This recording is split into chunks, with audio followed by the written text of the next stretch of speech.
warmed up. We're here with the EuroHooplife podcast. Bennett Davison and Chris Warren again. We're going to be talking about Avellino and Italy. Chris, how you doing today? Good. Glad to be here. Thanks for having me. So I just want to ask you a few questions on Avellino. You know, every team in Europe is going to provide a different situation. I just want to get your outlook on future basketball players and how you think that whole situation and how it went down for you. What seasons did you play for Avellino, and where is Avellino? Give me a little insight on that whole situation. Okay, I played there 2009 and also 2013 season. Avellino is south of Naples. A very, very small city. So there's not much to do there as far as nightlife or anything like that. It's kind of a town that you really just drive through, pass through. But as far as the fans there were great. You have one grocery store, it's like Mayberry. But other than that, that's kind of the outlook of Avellino as a city. Is it Avellino where Tony Soprano was his family was supposed to be coming from in the show The Sopranos? The Sopranos. I never watched that show. Heard it's a classic. And maybe next time when I have to go over to Europe, I'll Netflix it. Check that name drop and stuff. All right, so the city, and I remember it was up in the mountains. It gets cold up there. You're on the other side of Mount Vesuvius.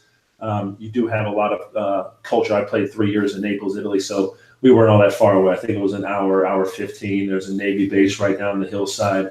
I found myself exchanging tickets for them getting us into the commissary to some of the Navy guys down there. So there's a good American influence down there with the Navy base. Let's talk more about the situation for the team. What was the whole team situation like?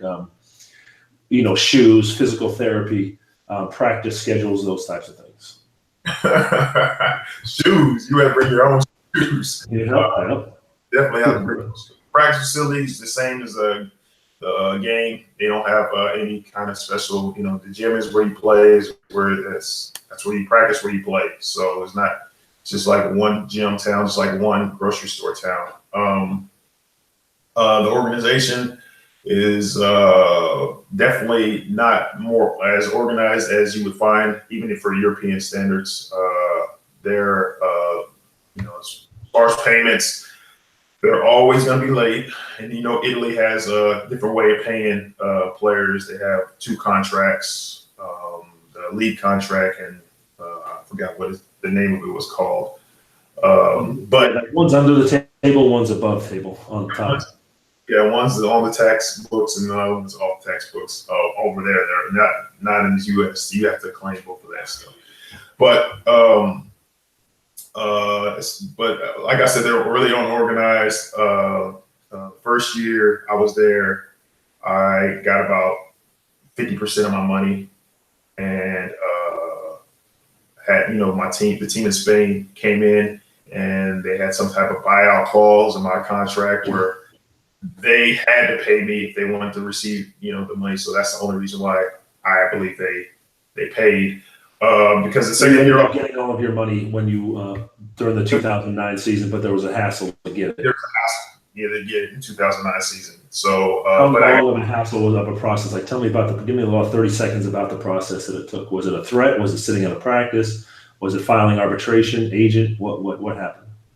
Oh, I said I missed like the last 4 or 5 games because the payments were just ridiculous. They were now that I think about it, it's probably 40% of my money that I got because the under the table money wasn't coming, and they were delaying, and finally, when I was going to leave the team, they couldn't get the money from me and release my rights unless they paid me everything. So they did that, and then they got recouped some of the money, I guess, for my team in Spain. So that was the 2009 season.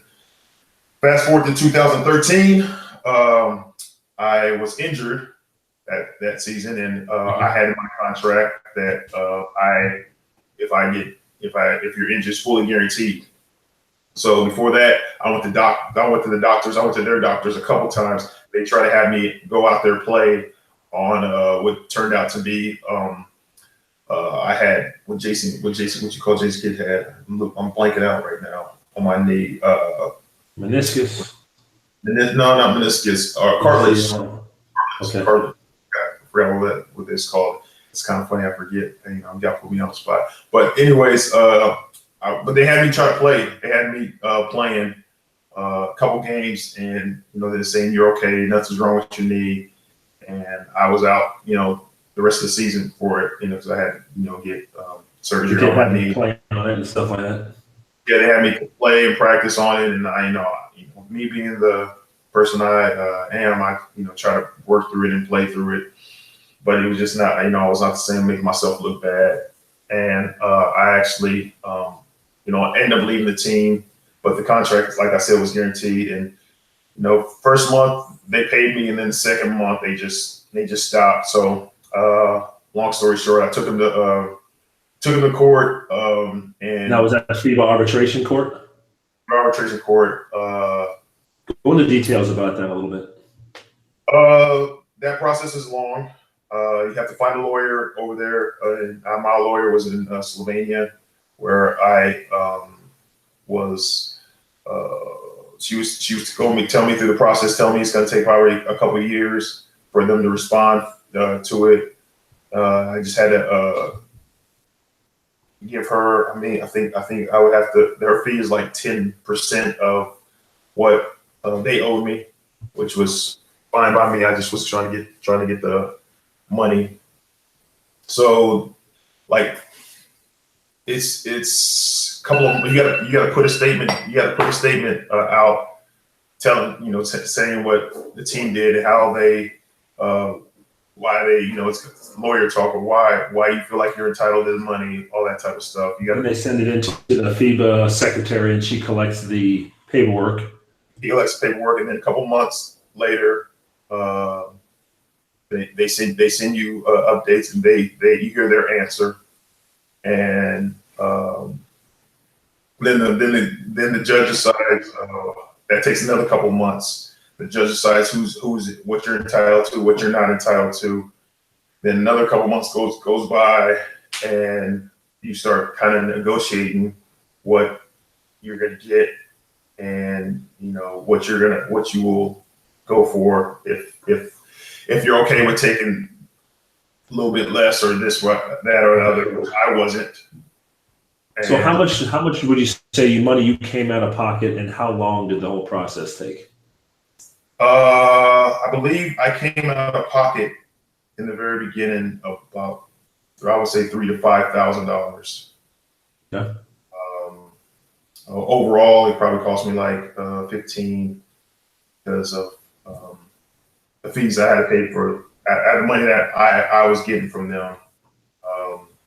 The lawyer took her cut of the fee, so it was about 15,000. Okay.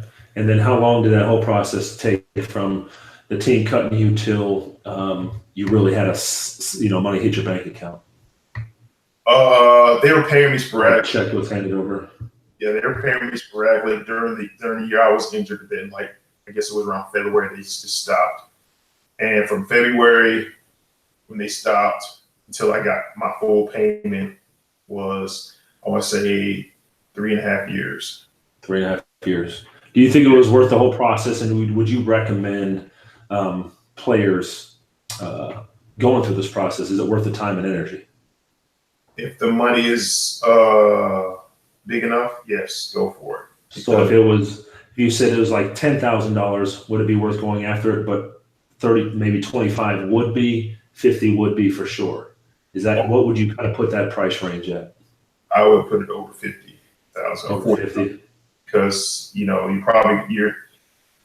the lawyer takes 10%, then maybe 40,000. But 10,000 is not really worth going after, because you're gonna have to be out of pocket $4,000 to $5,000 first, and then at the end of the day, you're coming back with $5,000 probably. Yeah. So it's not. Okay. This is the insight. This is exactly what EuroHooplife is looking for.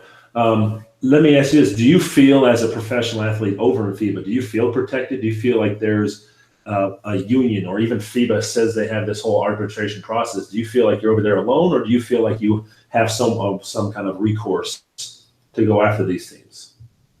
You, you feel alone most of the time. I mean, they have, you know, I think if this happened to me in another country, where the money wasn't big enough, they would just you get players would get screwed. So that's why I mean by feeling alone, because depending on your contract, depends on really it's going to be worth going after. And it's an unfortunate situation. That's why I say I said it first alone, because you don't really have anything. You're kind of asked out, because you depended on the team for the doctors to take care of you. You're depending on the team for them to, you know, honor their side of the contract, because you're out at the end of the day. You have to, the only recourse that you can do is not play, and that can all that has to be worded in your contract. So it's simple as, I would say, simple as just follow the contract, make sure that you get what you want in the contract, and then they don't abide by it, you know, go to the recourse that you can. Nice. Yeah, this is what the biggest thing about your EuroHooplife podcast we want to be able to do is give players a voice. We don't want to come out here and feel like we're bitching and moaning and saying negative things about these teams, but when we're in the States and you're playing the NBA or you're working at McDonald's, you have recourse to go after the money that you've signed a contract under between an individual and a corporation. That's the way I felt over there for, I'm owed about $120,000 over 5 different teams. But just like you said, if it's $5,000 per team, that's $25,000 I have to come out of my pocket. And is it worth it waiting for that money for 4 to 5 years? I had one player that James Brewer, who played for Avellino, and he had to wait 9 years to get his money. And it was just this long, drawn-out process. If there was, for say, an insurance policy where a company could come in and say, hey, you know what, if you had an insurance policy for $1,000 per contract or $2,000 based off the team and the risk, would an insurance policy of a team of lawyers going after this money, would that be something that you would see slightly beneficial for you in knowing what contracts you're going to be signing in the future as a current basketball player? Yeah, I think that's a good value for guys overseas. They won't feel like they're alone, and it's holding people accountable, holding the teams accountable, because that's where, us as players sometimes feel like, they want you to be here at 8 o'clock in the morning running, be at this press conference, be here for pictures. You have to be there. But when it comes to money time, they're like, we're going to pay you. We're going to pay you. And you're just going off their word. And that's not what the contract says. And they're ready to hand out recourse on us when we don't perform right or we don't come to a meeting or something. They're ready to do recourse. But on the other hand, it has to work both ways, in my opinion. And 9 times out of 10, it's not going to work like that over. Completely understood. Well, thank you, Chris. We just finished up with Team Avellino. You played for them. Each season you had a different situation. 2009 in Avellino in the Italian A1 division. Chris, thank you for your time. Is there anything else you'd like to be able to leave for future players looking to be able to play or sign a contract with Avellino in 2018? Just read your contract, understand your contract, talk to the players who played there before. That's the best piece of advice I could give you. Just talk to other Americans that you have a relationship with, so you can find out, really what the 411 is. Outstanding. Thank you, Chris. All right, thank you, man. Your EuroHooplife podcast out.